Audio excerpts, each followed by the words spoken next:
भक्कर के इलाका में पीपल्स पार्टी की वुमेन विंग की जनरल सेक्रेटरी को कत्ल किया और उसके बाद उसके कजन को कत्ल कर दिया। हमलावर ने खुद को कानपट्टी पर गोली मारकर जिंदगी का खात्मा कर लिया। इसके पीछे हकाइक है क्या और मुल्जमान कितने इस वाकये में मुलव्विस थे, तमाम तफसीलात बताएंगे आज के इस व्लॉग में।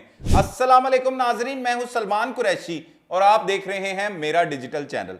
नाजरीन, भक्कर के इलाका से एक इंतहाई अफसोसनाक इत्तला मसूल होती है कि यहां की रहने वाली जिसका ताल्लुक पीपल्स पार्टी से था और वो सियासी वर्कर खातून थी जिसको जनरल सेक्रेटरी का ओहदा भी दे रखा था वुमेन विंग का पीपल्स पार्टी की जानिब से, समरा बतूल, वो अपने घर कमरे के अंदर चुबारे में बेदर्दी के साथ कत्ल हो जाती है। ना सिर्फ वो खुद कत्ल होती है बल्कि पहले तो ये इत्तलात मसूल होती हैं कि एक खातून समेत 3 अफराद को बेदर्दी के साथ कत्ल कर दिया गया है।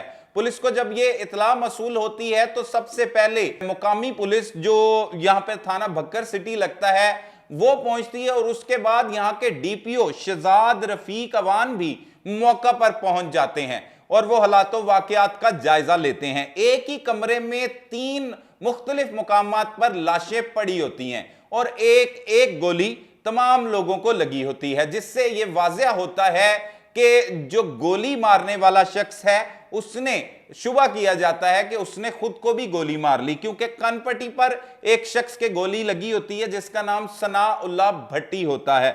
इसी दौरान मकतूलीन के लवाहिकीन भी मौका पर आ जाते हैं और वाकये को बताना शुरू करते हैं। वो बताते हैं कि समरा बतूल और सनाउल्लाह का एक गाड़ी के लेन देन का तनाजा चल रहा था। कुछ रकम जो है वो उसकी बाकी थी, जिस पर समरा बतूल ने चंद रोज कबल थाना में एक FIR भी दर्ज करवाई थी सनाउल्लाह के खिलाफ। और साथ जो उसके कत्ल होता है इरफान भट्टी, वो भी जो है वो सनाउल्लाह भट्टी का रिश्तेदार होता है और इरफान भट्टी से मशवरा करके ये गाड़ी जो है वो सनाउल्लाह भट्टी समरा बतूल के हवाले करता है और उसके बाद इनका लेन देन का तनाजा चलता है। इसी दौरान जो इस मुकदमे का मुद्दई है, जो मकतूला समरा बतूल का भाई है, वो बताता है कि वो मोहल्ला सदात कॉलोनी भक्कर का रहने वाला है और यहां पर उसकी जो बहन है उसने एक घर किराए पर ले रखा है हमशीरा ने, जिसका नाम समरा बतूल है और वो जो किराए के मकान में नज़द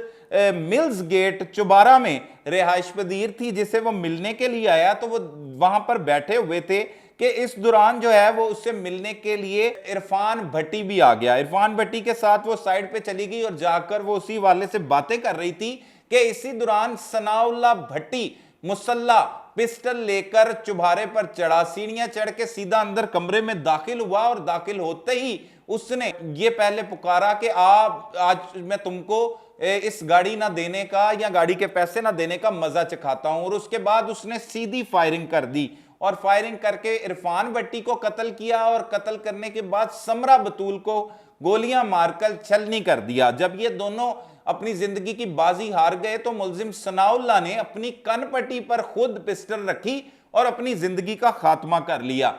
पुलिस मौका पर तो पहुंची, डीपीओ जो है शहजाद रफीक अवान वो भी मौका पर पहुंच गए। हालातों वाकयात का जायजा लिया गया, फॉरेंसिक साइंस एजेंसी को भी तलब कर लिया गया, वहां से शवाहिद इकट्ठे किए गए। इस कमरे से जो है वो इन लाशों को बाकायदा तौर पर उठाया गया, शवाहिद इकट्ठे किए गए और फिर तफसीलात ये मालूम हुई कि इनके दरमियान जो है वो लेन देन का तनाजा चल रहा था और खातून थी जो पीपल्स पार्टी की रहनुमा बताई जाती हैं, जनरल सेक्रेटरी थी वुमेन विंग की, समरा बतूल, वो शादीशुदा भी थी और वो यहां पर किराए के मकान में अलग ही रहती थी। इरफान भट्टी और सनाउल्लाह भट्टी ये दोनों कजन थे।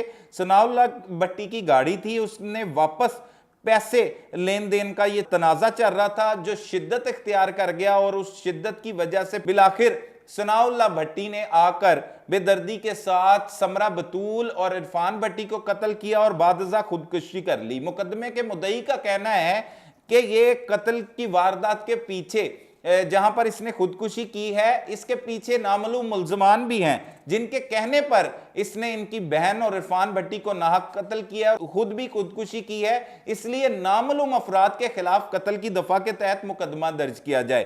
पुलिस ने यह मुकदमा दर्ज कर लिया है। डीपीओ भक्कर शहजाद रफीक अवान साहब से हमारी बात हुई है। उनका कहना है कि ये जो हालातों वाकयात हैं इससे यही पता लगता है कि मुलजिम ने खुद ही मंसूबा तैयार किया था। अलबत्ता मुकदमा दर्ज कर लिया गया और उसके बाद उसने तैश में आकर इन दोनों को कत्ल किया और कत्ल करने के बाद खुदकुशी कर ली है। लाशों को पोस्टमार्टम के बाद वर्षा के हवाले कर दिया गया है, जिन्हें आहों और सिस्कियों के साथ सुपुर्दे खाक भी कर दिया गया है। शहजाद रफीक अवान का कहना है कि इस केस की हर पहलू पर तफ्तीश की जा रही है और फिर जो है वो असल हकाइक, अगर इसके पीछे कोई मुल्जमान हुए उन्हें भी करार वाक़या सजा दिलवाई जाएगी, उन्हें भी गिरफ्तार किया जाएगा। अलबत्ता अभी तक कोई भी मुल्जिम जो है वो इसके पीछे नहीं निकला। पुलिस इस हवाले से तफ्तीश कर रही है, लेकिन यह एक इंतहाई अफसोसनाक वाक़या जब होता है तो यही मालूम होता है कि पीपल्स पार्टी की जनरल सेक्रेटरी वुमेन विंग की 2 अफराद समेत कत्ल हो जाती है। तो तेहरे कत्ल की वारदात के बाद जिला भक्कर में जो है वो एकदम से पुलिस हरकत में आती है और तमाम हलाकतों वाकयात का जायजा लेती है, जिसके बाद ये मालूम हो जाता है कि हमला आवर ने भी खुदकुशी कर ली। अब ये तनाज़ा इनका काफी देर से चला आ रहा था और ये तनाज़ा इतनी शिद्दत इख्तियार कर गया जब इसमें मुकदमे का अंदराज करवाया गया, तो उसके बाद मुल्जिम ने तैश में आकर न सिर्फ उन दोनों को कत्ल किया बल्कि अपनी जिंदगी का खात्मा भी कर लिया। कई चीजें ऐसे वाकयात होते हैं जिनसे हमें सीखने का मौका मिलता है।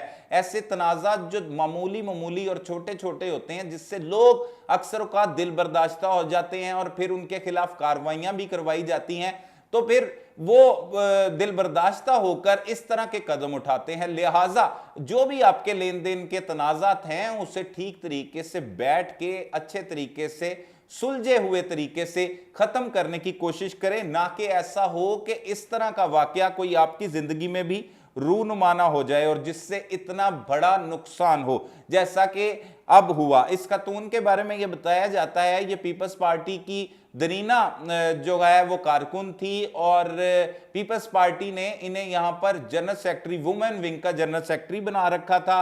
इनकी जो कत्ल की वारदात के बाद बहुत से कारकुनान ने वहां पर शिरकत की और उनका मुतालबा है कि अगर इसके पीछे कोई मुल्जमान है उनको भी गिरफ्तार किया जाए। जबकि डीपीओ भक्कर शहजाद रफीक अवान ये बताते हैं कि अभी तक की तफ्तीश के मुताबिक यही तमाम सूरत हाल सामने आई है, अभी तक कोई शख्स पीछे नहीं नजर आ रहा। अलबत्ता तमाम लोगों की जो सीडीआर है उसको भी चेक किया जा रहा है, मोबाइल्स रिकॉर्ड को भी चेक किया जा रहा है और जो सीसीटीवी फुटेज है वो भी यही बताती है कि मुल्जिम अकेला खुद ही सीढ़ियां चढ़ा है, चुबारा चढ़ा है और चुबारे में चढ़ने के बाद उसने इन दोनों को कत्ल किया और बाद अज़ां उसने खुदकुशी कर लिया। अगर इसमें किसी किस्म की किसी की मुलव्वस होने के जो है वो इत्तला मिलती है या साबित होता है तो उनको भी करार वाक़या सजा दिलवाई जाएगी।